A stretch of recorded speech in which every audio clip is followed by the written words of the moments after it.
Hello বন্ধুরা, আশা করি সকলে ভালো আছেন। আমি 4 টুকরো রুই মাছ নিয়েছি, অল্প করেই বানাবো।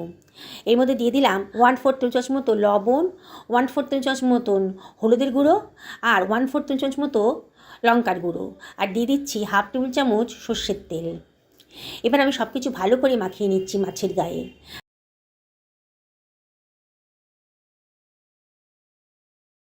একটা লাউ নিয়েছি। লাউয়ের বোটার অংশটা কেটে বাদ দিয়ে দিলাম। লাউটা কিন্তু আগে থেকেই ধুয়ে পরিষ্কার করে নিয়েছি। লাউটা আমি এবার কেটে নিচ্ছি। পুরো লাউটা লাগবে না, আমি তো অল্প মাছ রান্না করব, তাই 1/4 মতন লাউটা দিলেই হয়ে যাবে। মানে 4 ভাগের 1 ভাগ লাউ দিলেই আমার রান্নাটা হয়ে যাবে।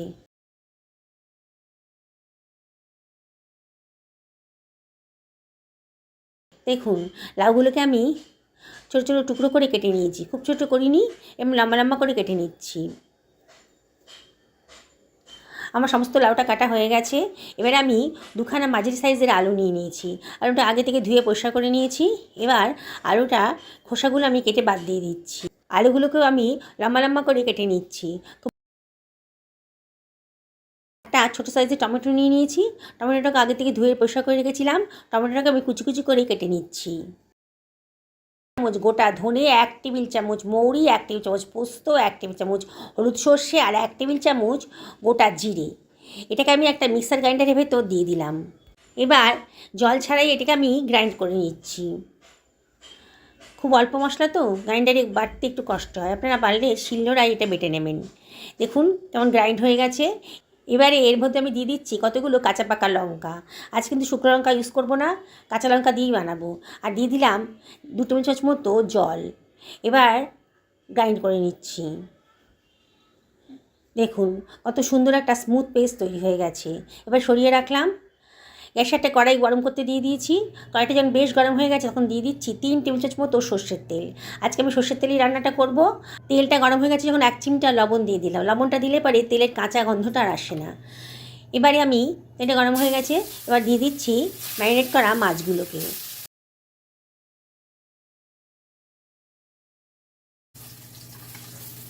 দেখুন মাছগুলো আমার ভাজা হয়ে গেছে। এবার মাছগুলোকে আমি তুলে রেখে দিচ্ছি।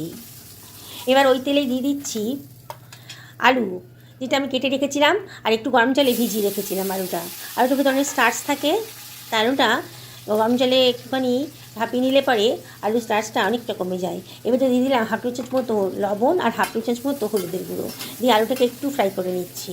মিনিটখানেক ফ্রাই করে নেব। তার মধ্যে দিয়ে দিচ্ছি কেটে রাখা লাউয়ের টুকরোগুলো। লাউ আর আলুটাকে বেশ ভালো করে ফ্রাই করে নেব। আপনারা যদি এইভাবে রান্না করেন তাহলে দেখবেন রান্নার টেস্টটা কিন্তু অনেক বেড়ে গেছে।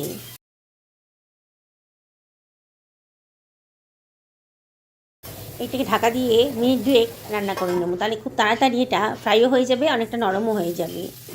দেখুন 2 মিনিট বাদে ঢাকাটা তুলে দিয়েছি। দেখেই মনে হচ্ছে লাউটার আলুটা বেশ নরম হয়ে গেছে আর একটু ফ্রাইও হয়ে গেছে ভালো মতন। আবার একটু নাড়াচাড়া করে এবার এটাকে আমি তুলে রাখছি অন্য একটা পাত্রের ভেতর।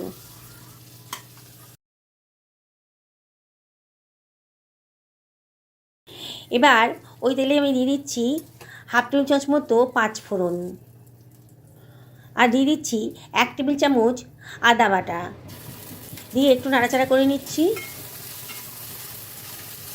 এবার আমি দিয়ে দিচ্ছি কেটে রাখা টমেটোটা।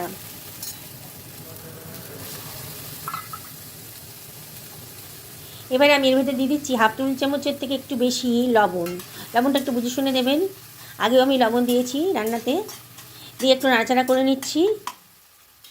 এবারে আমি এর ভেতরে দিয়ে দিচ্ছি 1/2 টেবিল চামচ মতো হলুদের গুঁড়ো, আর দিয়ে দিচ্ছি 1 টেবিল চামচ মতো জল। আর কোনো মশলা দেবো না। এবার এটাকে একটুখানি কষিয়ে নিচ্ছি। একেবারে হালকা পাতলা রান্না হবে, কিন্তু অসাধারণ টেস্টি হবে। একদিন অবশ্যই খেয়ে দেখুন, তাহলে বিশ্বাস করতে পারবেন যে লাউ দিয়েও এত সুন্দর একটা রান্না হয়। ঢাকা দিয়ে রাখলাম তাড়াতাড়ি মশলাটা কষানো হয়ে যাবে বলে মিনিট খানেক। দেখুন ঢাকাটা তোলার পর বোঝাই যাচ্ছে টমেটোটা কিন্তু অনেকটাই নরম হয়ে গেছে। এবার আর ঢাকা দেবো না। এবার অনবরত নাড়াচাড়া করে মশলাটাকে ভালো মতো কষিয়ে নেব। মশলাটা বেশ কষানো হয়ে গেছে যখন, তখন দিয়ে দিচ্ছি ভেজে রাখা আলু আর লাউয়ের টুকরোগুলো দিয়ে আবারও সব কিছু ভালো করে মিশিয়ে নেব।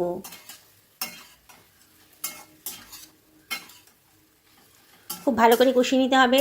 যত ভালো করে কষাবে রান্নার টেস্টটা কিন্তু ততই সুন্দর হবে। তাই মিনিট খানেক ভালো করে এটাকে কষিয়ে নিচ্ছি। এবারে এর ভেতর দিয়ে দিচ্ছি বেটে রাখা 5 মশলা। যে মশলাটা আমি বেটে রেখেছিলাম মিক্সার গ্রাইন্ডারে সেটা দিয়ে দিলাম। মিক্সার গ্রাইন্ডারটা ধুয়ে একটু জলও দিয়ে দিলাম। দিয়ে আবারও সব কিছু ভালো করে মিশিয়ে নিচ্ছি, আবারও কষিয়ে নেব। অনবরত নাড়াচাড়া করে লাউ আর আলুটাকে মশলার সঙ্গে ভালো করে কষিয়ে নেব। খুব সুন্দর একটা গন্ধ বেরোচ্ছে, দেখুন খুব ভালো করে এটাকে কষিয়ে নিচ্ছি। মিনিট খানেক কষানোর পরে এর ভেতরে আমি দিয়ে দেব জল।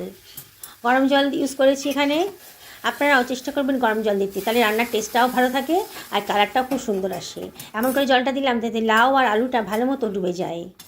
আরও সব কিছু ভালো করে মিশিয়ে নিচ্ছি।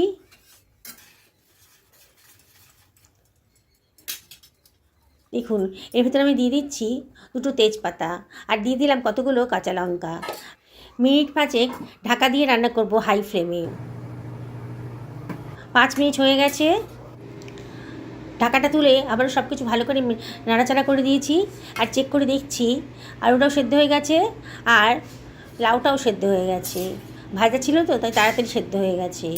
এবারে আমি এর ভিতর দিয়ে দিচ্ছি ভেজে রাখা মাছের টুকরোগুলো, দিয়ে আবারও সব কিছু ভালো করে মিশিয়ে নেব। আমি এরকমই ঝোল রাখবো, আপনারা যদি মনে করেন আর একটু পাতলা করবেন তাহলে একটু জল দিতে পারেন। দেখুন এবারে এর ভেতরে আমি দিয়ে দিচ্ছি ধনেপাতা কুচি। এবার ঢাকা দিয়ে মিনিট 2 রান্না করে নেবো লো ফ্লেমে। 2 মিনিট বাদে দেখুন ঝোলটা কিন্তু বেশ ফুটে উঠেছে আর রান্নাটাও কিন্তু কমপ্লিট হয়ে গেছে। আমি আজকে কোনো গরম মশলা দেবো না, এরমই সুন্দর একটা পাতলা ঝোল শরীরের পক্ষে ভালো আর গরমের পক্ষে তো ভীষণই ভালো। দেখুন কেমন টেস্টি রান্না রেডি হয়ে গেছে। এবার একটা বোলের ভেতরে আমি সার্ভ করে দিচ্ছি।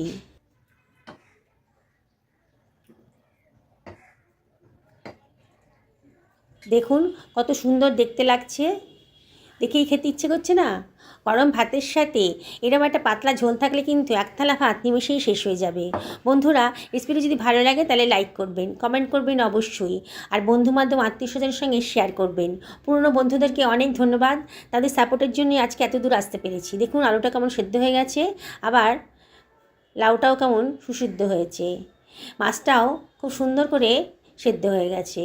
নতুন বন্ধুদেরকে রিকোয়েস্ট করব আমার চ্যানেলটা সাবস্ক্রাইব করার জন্যে, পাশে থাকা বেল আইকনটা অবশ্যই ক্লিক করে দেবেন, তাহলে আমার রান্নার নোটিফিকেশানটা জলদি পেয়ে যাবেন। আমি আপনাদেরকে রিকোয়েস্ট করব একদিন অন্তত রেসিপিটা বানান, আর সকলে ভালো থাকুন এই কামনাই করি।